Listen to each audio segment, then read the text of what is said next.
I've made a start on some of the miniatures for my doll's house kitchen, and I just wanted to show you a few of the bits and pieces I've made so far. Now this little unit which stands beside the door in the kitchen, I'm going to have as an Italian cuisine storage area.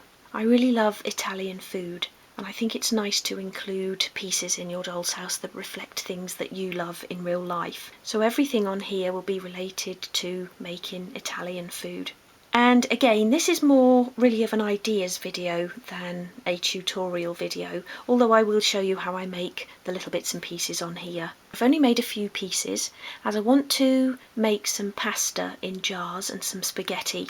So I've got some glass jars on order, and as soon as they arrive we'll do a video making the spaghetti and the pasta and some pasta sauces and things like that. So I don't want to make too much and overcrowd this area before I've got the spaghetti and everything on there. But I hope you'll pick up a few tips and ideas for your own doll's house. Okay, let's get started.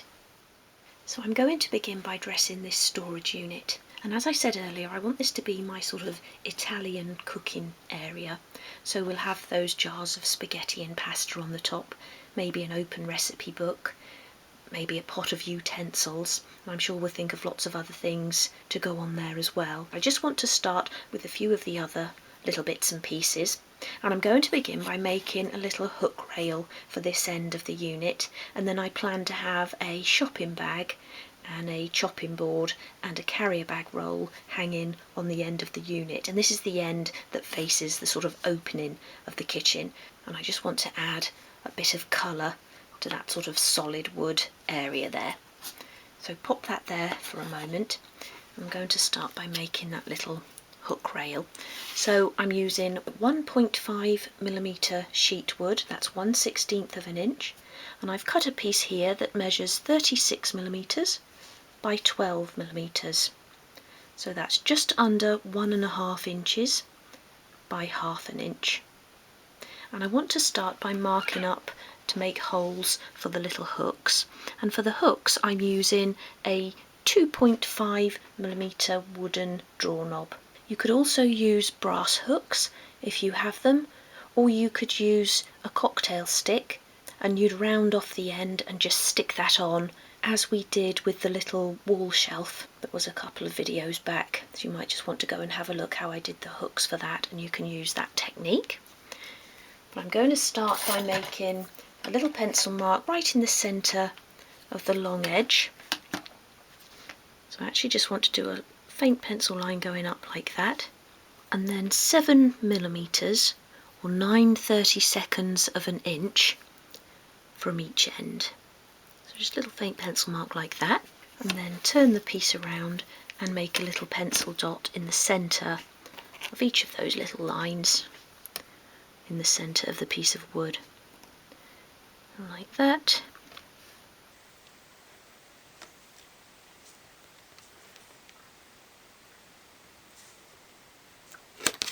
And then, as usual, just erase the lines and your little dot will stay there.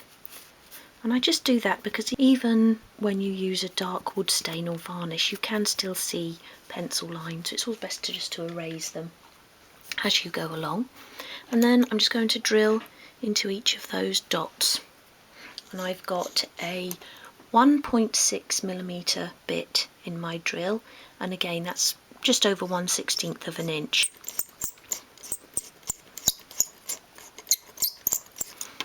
Once the wood starts to twist, you're through, and then I just poke that through and then just give it a bit of a jiggle, just because these stems of these draw knobs are just a little bit wider than my drill bit, but I haven't got that size drill bit.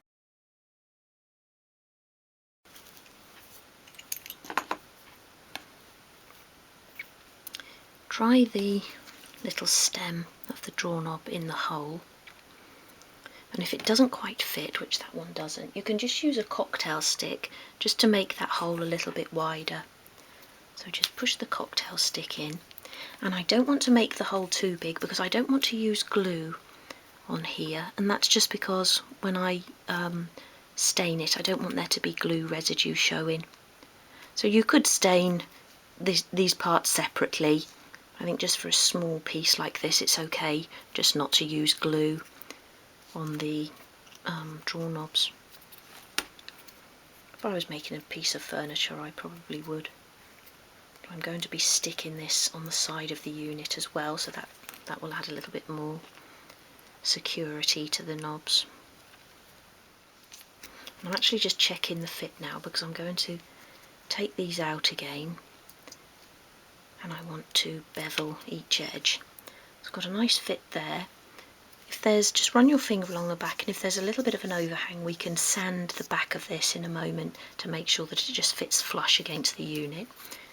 So take those out, and with your piece of sandpaper flat on your work surface, hold the piece at a 45-degree angle and sweep it towards you.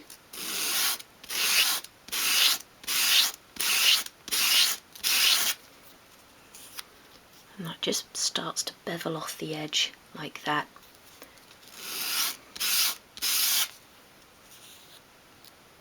Turn the piece and do the same on the other side and on each end as well. Like that, and then I just like to finish that piece off in my hand with a piece of fine grade sandpaper. Just sweep it over the edge. Just neaten it off. And this is a really easy little way of making any sort of hook rail. You might want to make that longer and have it as a coat rail or something. You can either use the drawer knobs or any sort of hooks that you've got, or the cocktail sticks. So pop the drawer knobs back in. Push them in firmly so they're flat against the surface. So that piece is now ready to be varnished or stained. And I'm going to do it in the same colour as the unit, and then we'll attach it.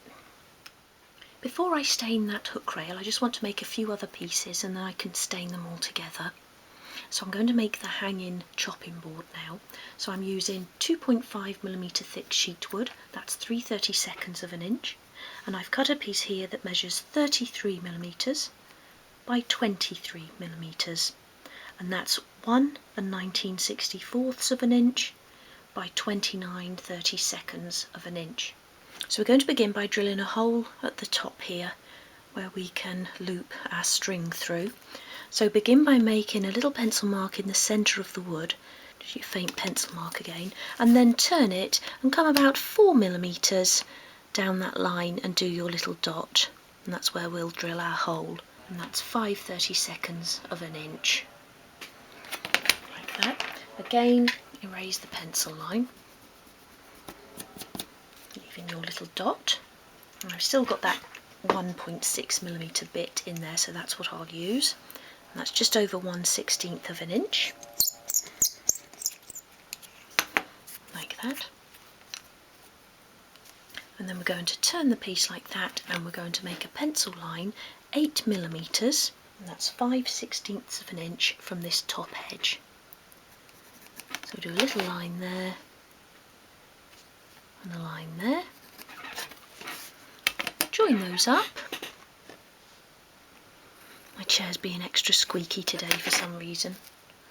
We're now going to do two further lines down here. So go from the left hand edge 8mm and 15mm, and that is 5/16 of an inch and 19/32 of an inch.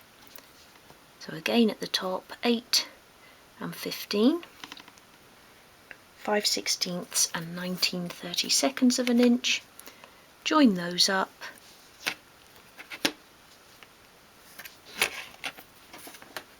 so we're now going to cut away the corner sections as I've done here at this side. So you want to begin by cutting against the direction of the grain, so across that way like that, just up to that pencil line again. Come round that way so I don't have to block the view. And by cutting against the direction of the grain first, it will prevent the wood from splitting. And you should always follow that rule when you're sort of cutting sections from wood. And then you can go in the direction of the grain like that. Just tidy that up.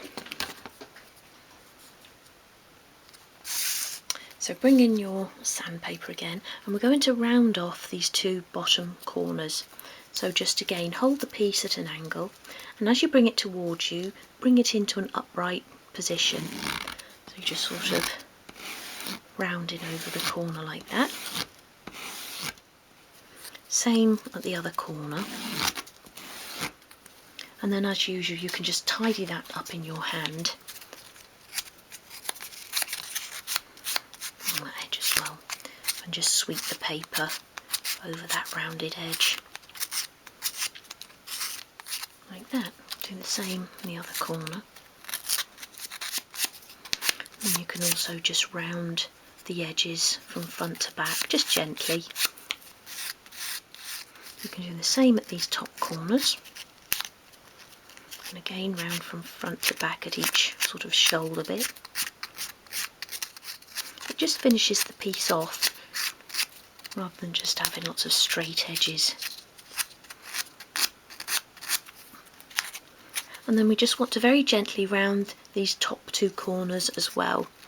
So again, just do that in your hand because it's too sort of fragile to do on your sandpaper on the desk. Like that, and then you can just lay that on your work surface and sand all over to remove the pencil line and to prepare it for wood stain. You can leave it as natural wood if you like, but that wouldn't look right in my kitchen, so I'm going to apply wood stain as well. I probably won't go as dark as the unit, otherwise it wouldn't stand out. I'll probably do a couple of coats of the lighter oak, so that too can be put to one side for staining. Before I get the wood dye out, I just want to make a couple of chopping boards, and these can stand on top of the unit, just to create a bit of a darker background against the cream wall, so that whatever else I put on top will stand out in front of them. So I've just cut two pieces here from 2.5mm thick wood, that's 3/32 of an inch, and this one measures 38mm by 30mm, and that's 1.5 inches by 1 3/16, and this one measures 33mm by 25mm, and that's 1 5/16 by 1 inch. So I'm going to start with the larger one, and I'm going to begin by drawing a line 3mm from the outside edge so that I can score a groove into the board. So just begin by making a little pencil line 3mm from each edge, at the bottom there as well.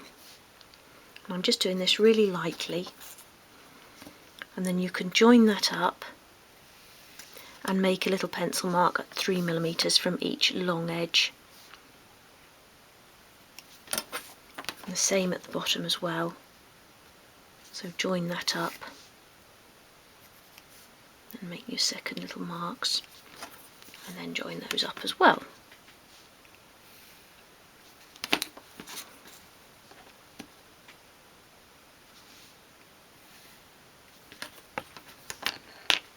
And then take your scribe tool, and we're going to score that line into the wood, and I'm going to use the rule.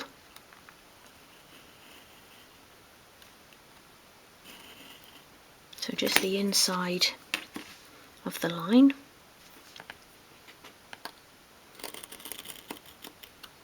It won't be quite as smooth going along against the grain of the wood. Now I've got the line in there, I'm just going to go over again and just make it a little bit thicker.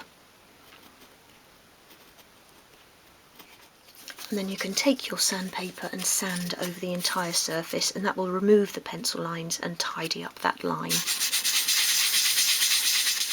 I then want to round off each corner, so I can do that against my sheet of sandpaper. Again, just tidy that up in your hand. And then again you can sweep from front to back just to round off those edges. And that piece as well is now ready to apply the wood dye. Pop that over there and repeat with your smaller chopping board. I've applied wood dye to each of the pieces and they're now completely dry. So the finish isn't quite as dark as the actual units, which I wanted. I don't actually know if you can tell in that light there. So just slightly lighter so that the wood will stand out against the units there. So that's my 2 chopping boards, they can be put to one side. And I'm now going to attach the little hook rail. So just apply glue to the back. And I'm just going to place this by eye. I'll turn the unit on its side like that. And then I want to do it so that, roughly, so that the hooks are in the same place as the draw knobs. So this should be sitting sort of in the centre of that top moulding. I'll just move that over a little bit. Get that central knob in line with the central moulding there. I just want to look from the front angle, make sure that it's straight. And if you can't place by eye, then just use your rule, make a couple of little pencil marks. Get rid of that excess glue.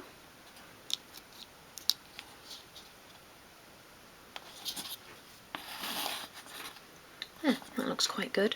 And you could just then hang tea towels on the end of there if you wanted to. That would look quite nice.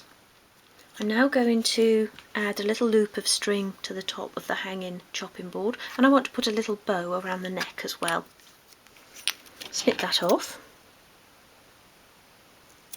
And then pull that around so the knot is at the back of your hole.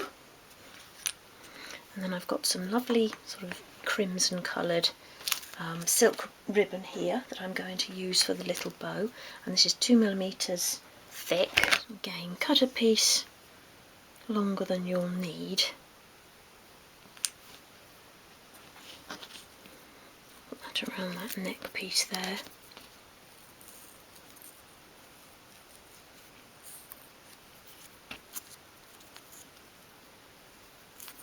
Tie the knot.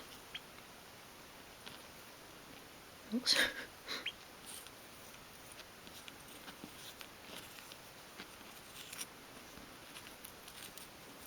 And I'm going to double knot that as well, keep it nice and tight.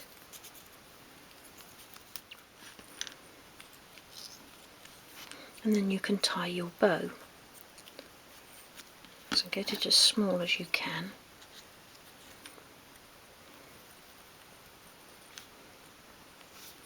And then just pull your ribbons,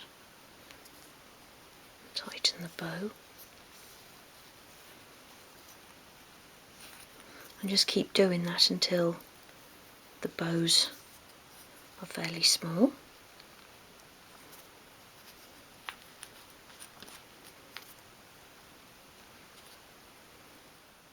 And don't worry about it twisting, because we can glue that down when we've got it to the size we want. This is where it gets fiddly now, where you've got a tiny little bow. I just want to go a little tiny bit smaller. Pull the ribbons down like that. Hold on to the bow and trim the ribbons off. You can trim them off at a little bit of an angle. I'll stop the ribbon from fraying.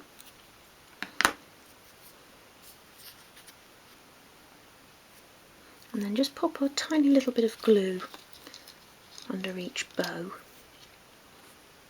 under each side, and you can stick that down.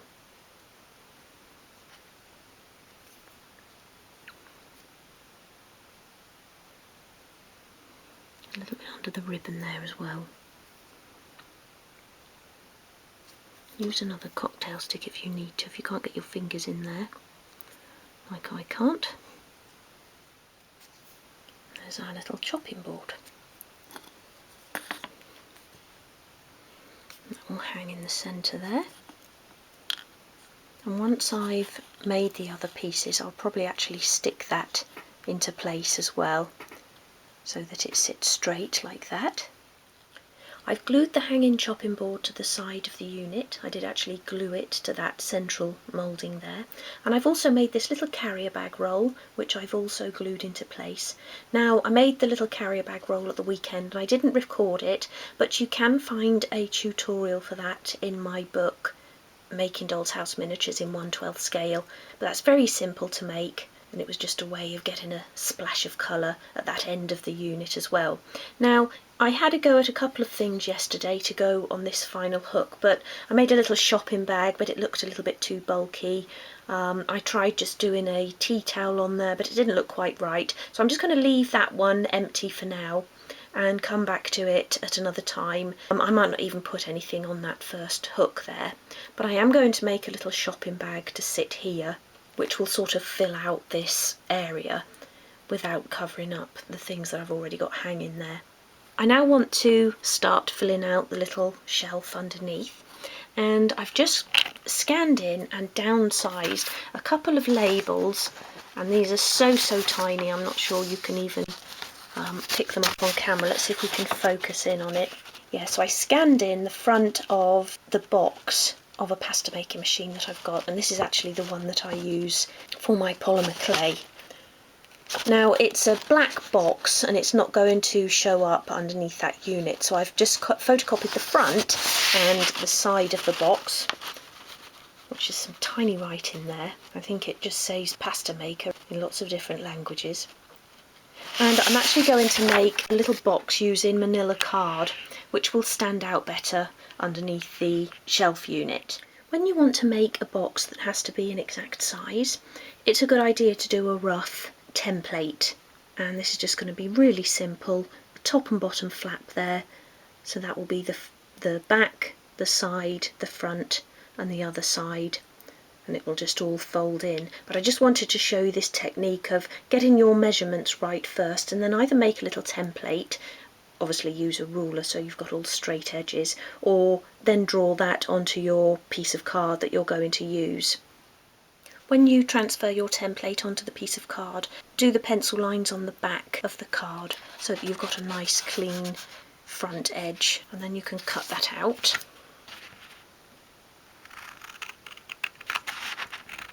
Once you've cut it out, just fold all of the lines along the edge of a ruler.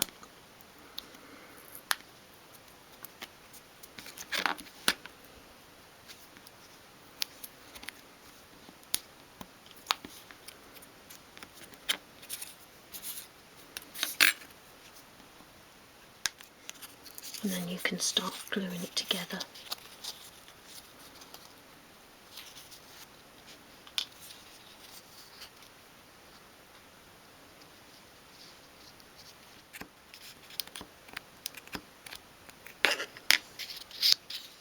And the top just folds in like that. And then you can stick your little labels on. And the writing on this is so small I can't focus my eyes in on it to work out which way up it goes, but I'm pretty sure the top line just says pasta maker, so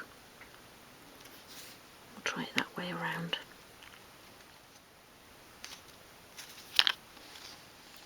These two bottles are from a set of 5 that I actually sell in my Etsy shop, and I thought these would do really well as little oil bottles. So I'm going to use these, and I've just printed off a tiny little label here that says extra virgin olive oil, and I just found that by searching Google Images again, and then I've sized that to the size of the base of that bottle, so I'm going to glue that into place.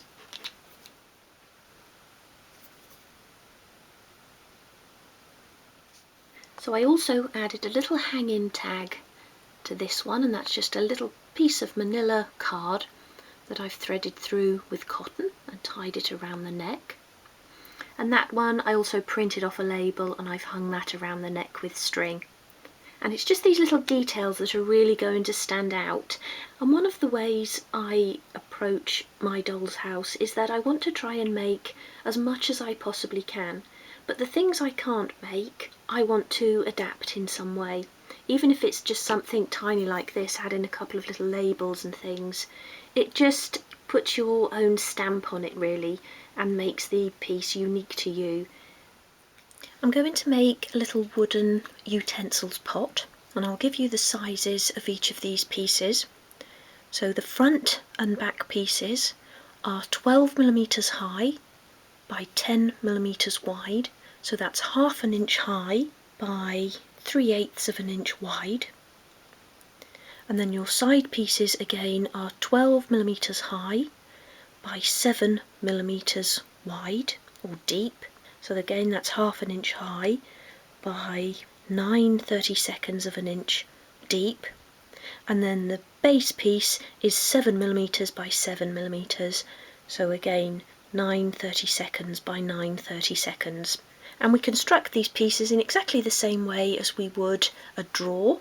So begin by applying glue to each side of the base piece, and because the pieces are so tiny you might find it easier to use tweezers to handle them with.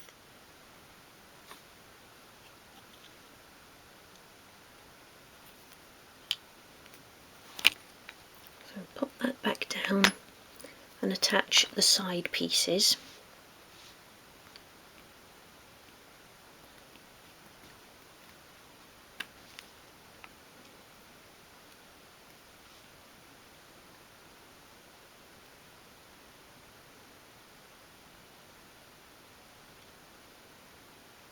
Just because that's so small, I've got a couple of spare pieces of strip wood here, and I'm just going to use them to press that against the base. Like that, and then leave that to dry off for a moment. Once you can handle that without it falling apart, you can apply glue to the front and back edges and then attach the front and back pieces.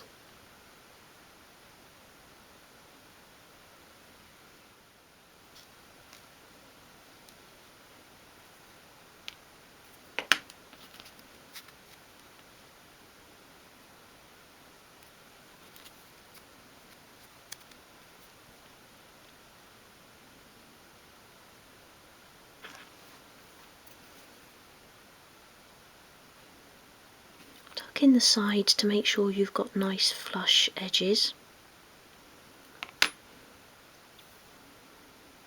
And just carefully pick it up and squeeze it all together. That piece can then be left to dry for a moment. Once you've allowed enough time for the glue to dry, sand that on all sides, top and bottom, to get a nice square box. And then we're going to add a base. So from 0.8mm thick sheet wood, and that's 1/32 of an inch, cut a piece that is just slightly wider all the way around, so you're leaving a tiny border all the way around. And then just in your hand and using a fine grade sandpaper, just gently bevel each edge. So rub the sandpaper from front to back and also go along at a 45-degree angle just to get rid of that square edge. And you want to do that on each side of the wood. Support it between your fingers because it's such a fine wood it will break quite easily. And then apply glue to the bottom of your utensils pot.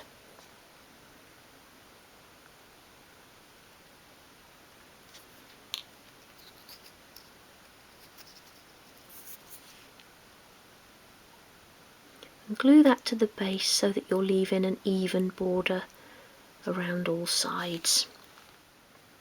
There's our little utensils pot. Now I'm going to use wood dye on that again, the same as I did for the chopping boards. So I'll just pop that to one side for now. Here I've made a second one of those boxes, just slightly larger. So I increased the size just by a couple of millimetres on all measurements. And for this one I actually want to make a lid. So to do that, cut two pieces as you did for the base and sand around all edges as we did again with the base.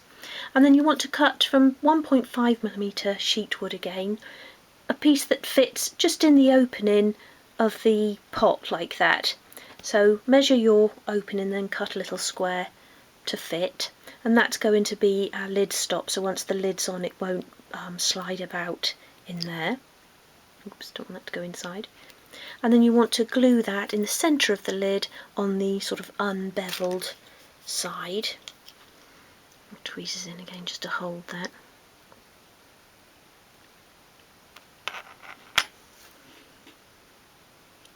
You want that to be right in the centre, but if you're not very good at measuring by eye, then you just get your ruler out, and before the glue dries, just make sure you've got an even border around all edges.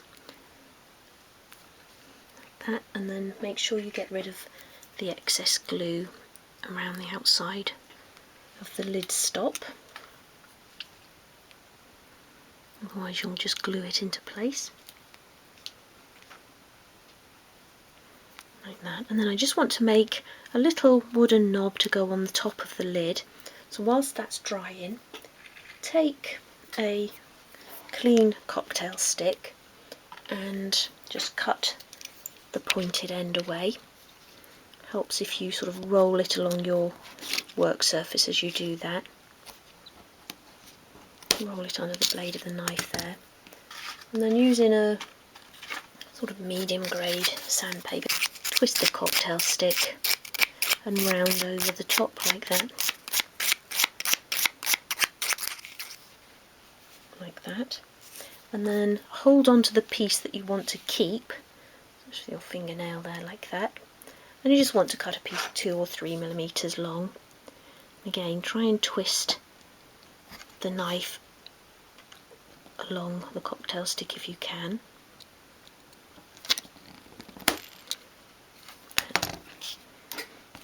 And then again, using your tweezers, get hold of that. Be really careful with it, because if they ping away, you never find them again. And then you'll hear it go up the vacuum cleaner at some point. And then just stick that in the middle. And again, if you're not happy at measuring by eye, then just get your ruler out. Press that down.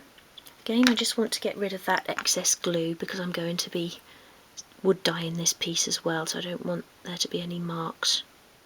So I'm just going to pop that to one side as well, and I'll stain that at the same time as the utensils pot.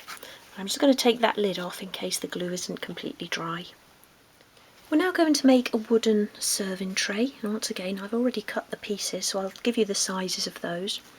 So for the side pieces, you want to cut 2 pieces measuring 30 millimeters by 4 millimeters, and that is 1 5/32 of an inch by 5/32.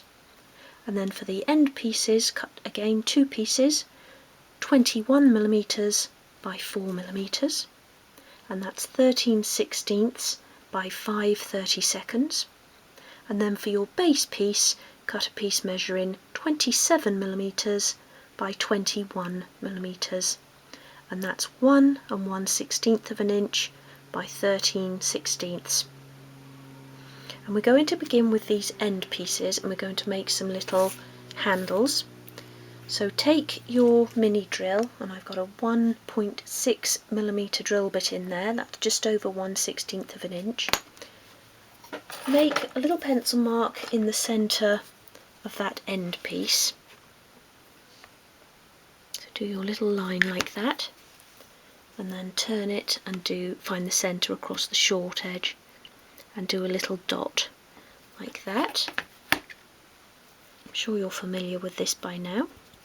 Erase the pencil line and your little dot will stay, and then drill your first hole. Keep your drill as upright as you can. Once that starts twisting, you're through, and I just like to then push it all the way through like that.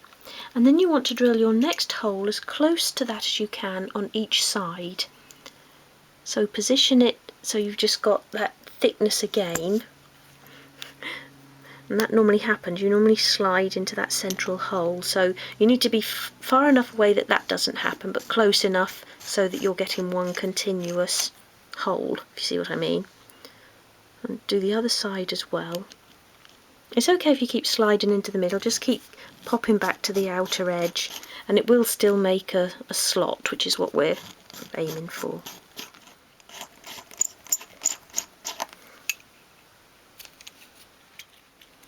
So you'll have a sort of slot looking a little bit messy like that, and then take a thin strip of sandpaper and fold it in half so that you can get it into the slot like that, and then just work it through.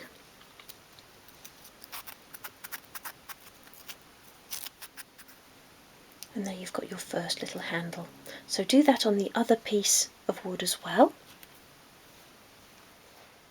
And then when you're ready to construct, I've got these spare pieces of strip wood here again to help press the pieces into place. So apply glue to each edge of the base.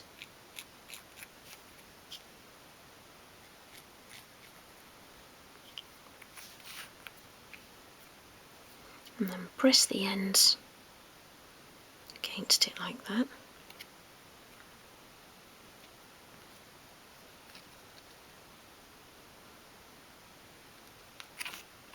And then use your strip to press those pieces into place. Leave that to dry off for a moment. And then you can attach the front and back pieces.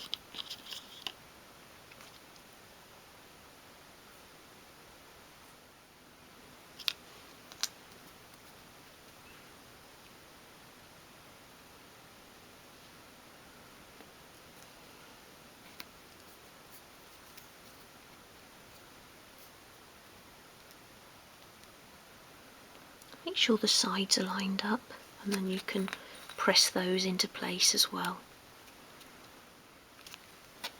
Leave that to dry, and then you can gently sand it again on all edges, and that too will then be ready to stain.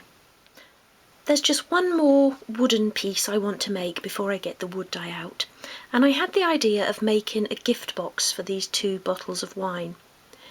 Now, these particular bottles I sell in my Etsy shop, and these ones I really like because of the colour, and the labels are really detailed as well. So we're going to make the box in exactly the same way as we made the tray, and we're just going to stick the top and bottom to the base and then attach the sides. So you want to cut the pieces 40mm by 10mm, you want 2 of those, that's the sides. And that's 1 9/16 of an inch by 3/8 of an inch. The top and bottom pieces, again you want 2 of those, and that's 21 by 10. So 13/16 of an inch by 3/8 of an inch. And then the central piece is 37mm by 21mm. And that's 1 7/16 of an inch by 13/16.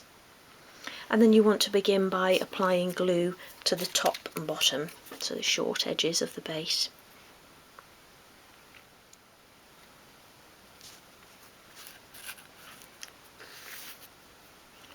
Put that down, attach the top and bottom pieces.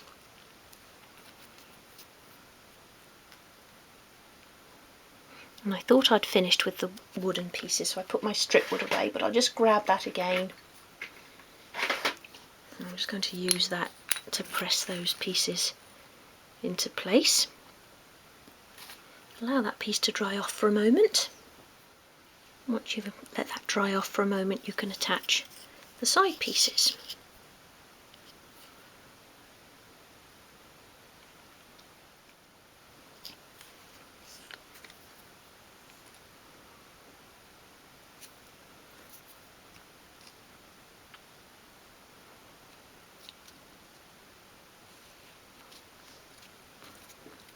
Make sure you've got a nice flush edge along each end.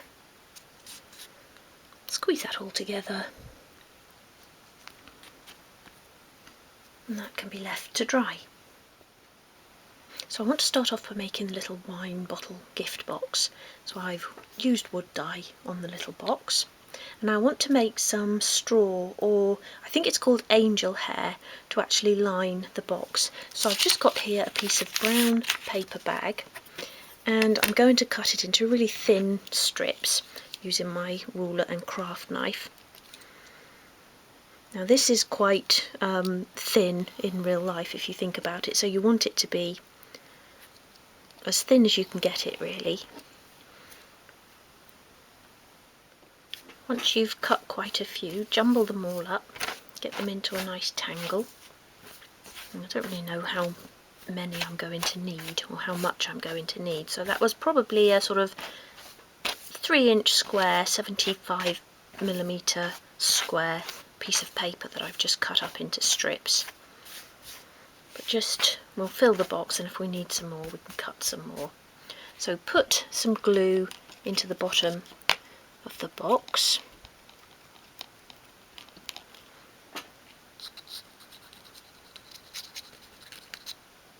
I'm just going to get a spreader.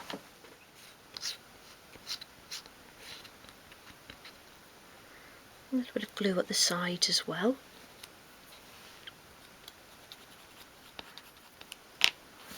And then put the straw inside.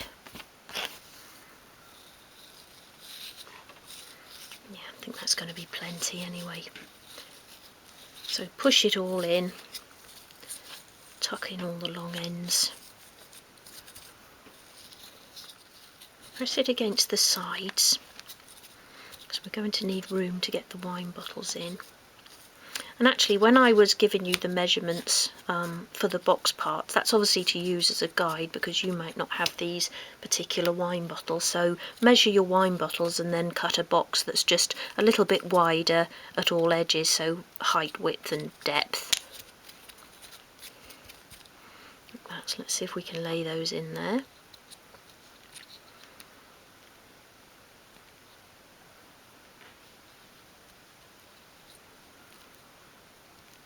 So lay the bottles in like that,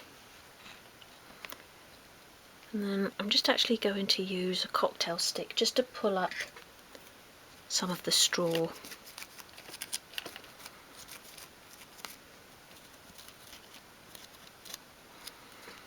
Around them like that.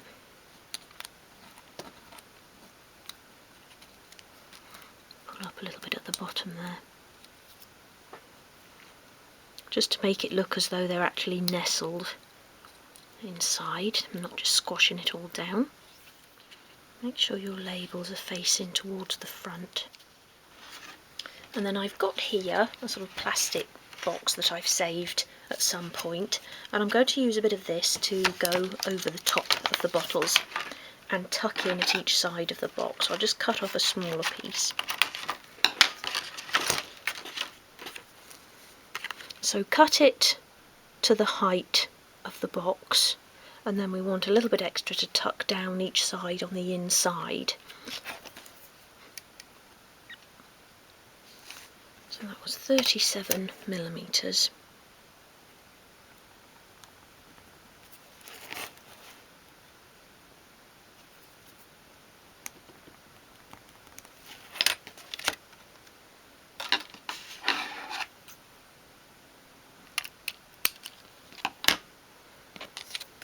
Want to cut off that rounded corner.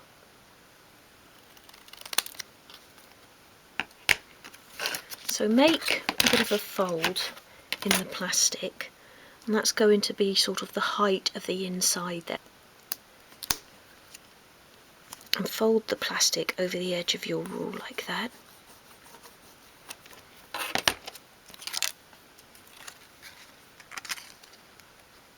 You want to get a nice straight line.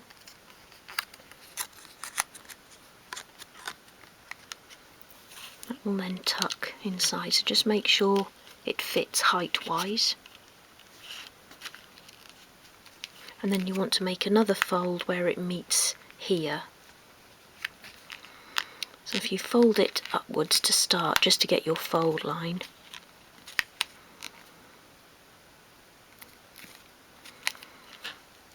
Then you can take it out and fold it the correct way.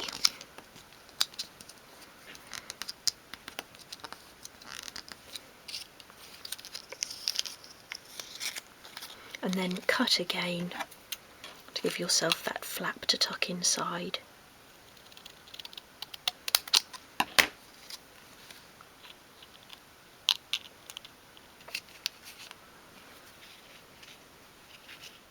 Now I'm using my wine coloured ribbon again to finish off the box, and I just want to wrap a piece around each corner like that and onto the top and side of the box, and another one at the bottom there. You could use strips of paper, maybe the manila paper might look nice for this, or gold paper or something like that, however you want to do it. So I don't want to put the glue onto the ribbon at the front there. So if you hold that corner in place, I just don't want to glue onto the plastic, and then apply a little bit of glue to the ribbon there, back of the ribbon,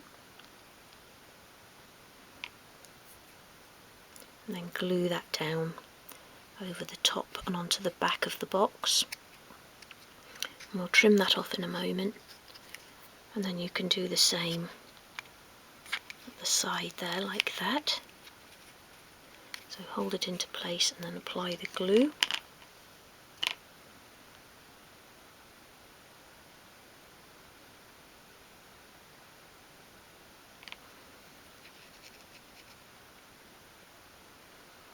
Again, you want to take that onto the back of the box. Make sure it's sitting nicely across that corner. Then you can trim the ribbon off at the end there.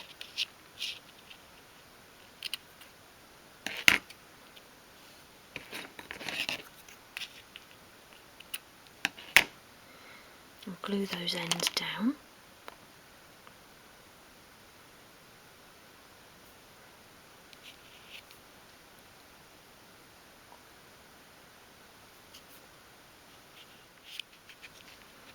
And then do the same at the opposite corner, like that. And then finally I've just cut a little tag from my manila card, and I've threaded a piece of thin string through it, and I just want to tie that onto that piece of ribbon at the top. So poke one piece under the piece of ribbon,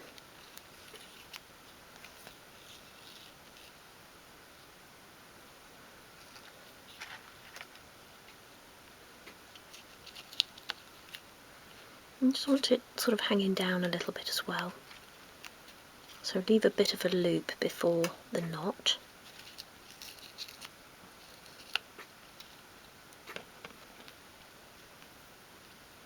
And I'm going to double knot it as well.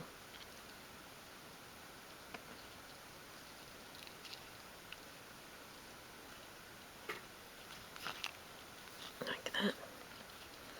And then cut that off as close to the knot of strings as you can, and then I want to tuck that knot behind the ribbon.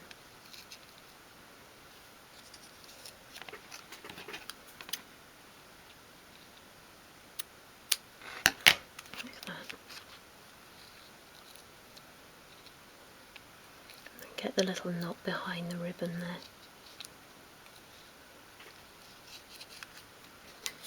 Might need a cocktail stick to poke that in with. So hide that behind there, and then what you can actually do is glue the tag to the front of the box so that that doesn't move.